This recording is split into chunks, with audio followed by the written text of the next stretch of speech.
Hello, everybody. Welcome back to my channel Learn English with Josh. Today, we will learn about daily use English sentences.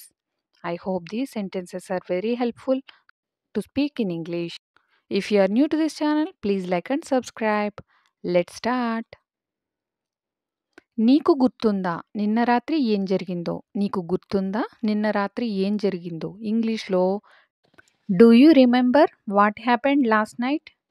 Do you remember what happened last night? నిన్న రాత్రి అంటే last night. ఏం జరిగిందో? What happened?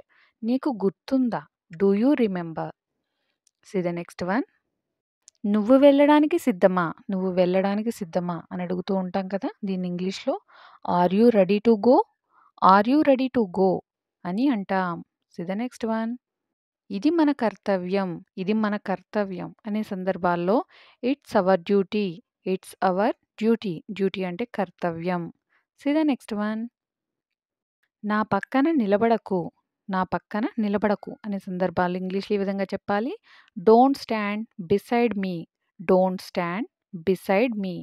Beside అంటే పక్కన, నిలబడడం stand అని అంటాం. See the next one. వాళ్ళకి నా నుండి ఏం కావాలి? వాళ్ళకి నా నుండి ఏం కావాలి అని అడిగే సందర్భాల్లో what do they want from me, what do they want from me అని అంటాం. See the next one. నేను మిమ్మల్ని ఎక్కడో చూశాను, నేను మిమ్మల్ని ఎక్కడో చూశాను అనే సందర్భాలు వస్తూ ఉంటాయి కదా, ఇంగ్లీష్లో I have seen you somewhere, I have seen you somewhere. Somewhere అంటే ఎక్కడో, ఎక్కడో. ఐ హ్యావ్ సీన్ యూ అంటే మిమ్మల్ని చూశాను. See the next one. అతడు ఏమీ చేయలేదు, అతడు ఏమీ చేయలేదు అని చెప్పడానికి ఇంగ్లీష్లో he didn't do anything, he didn't do anything. Anything అంటే ఏమీ, ఏమీ చేయకపోవడాన్ని హీ డిడెంట్ డూ ఎనీథింగ్ అని అంటాం. See the next one.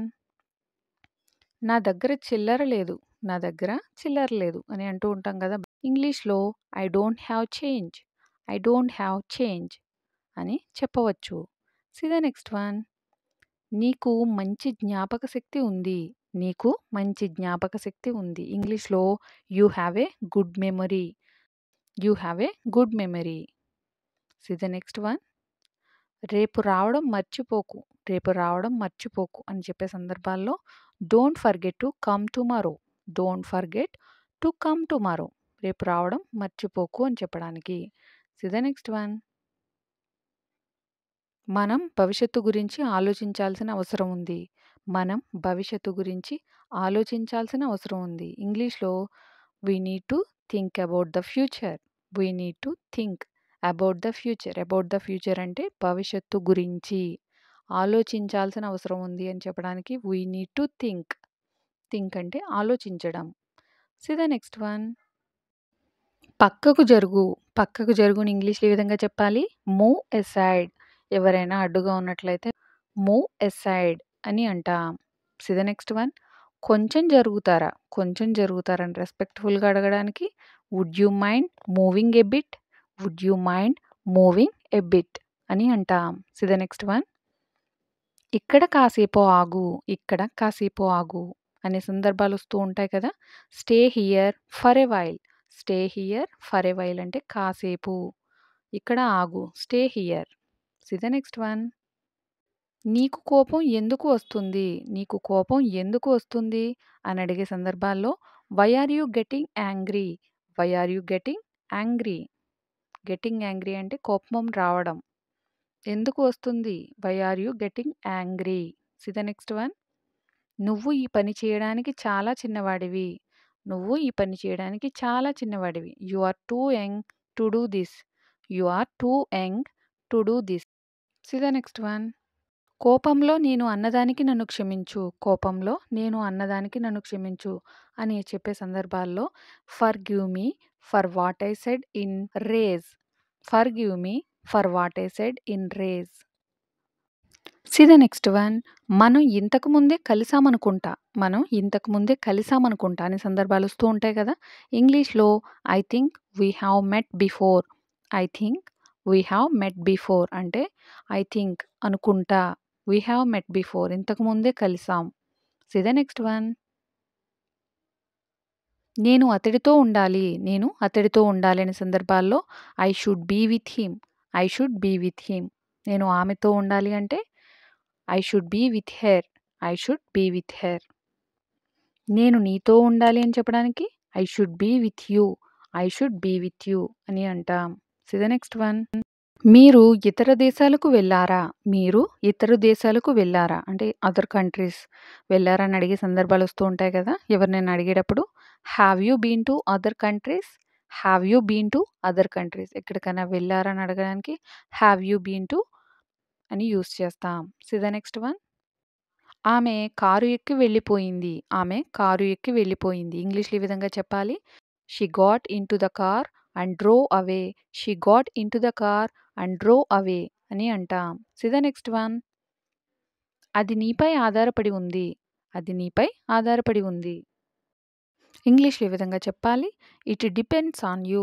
It depends on you. It depends on you అని అంటాం. See the next one. తరపున, నా తరపున ఇంగ్లీష్‌లో ఈ విధంగా చెప్పాలి. నా తరపున అనే సందర్భాల్లో on my behalf. On my behalf అని యూజ్ చేస్తాం.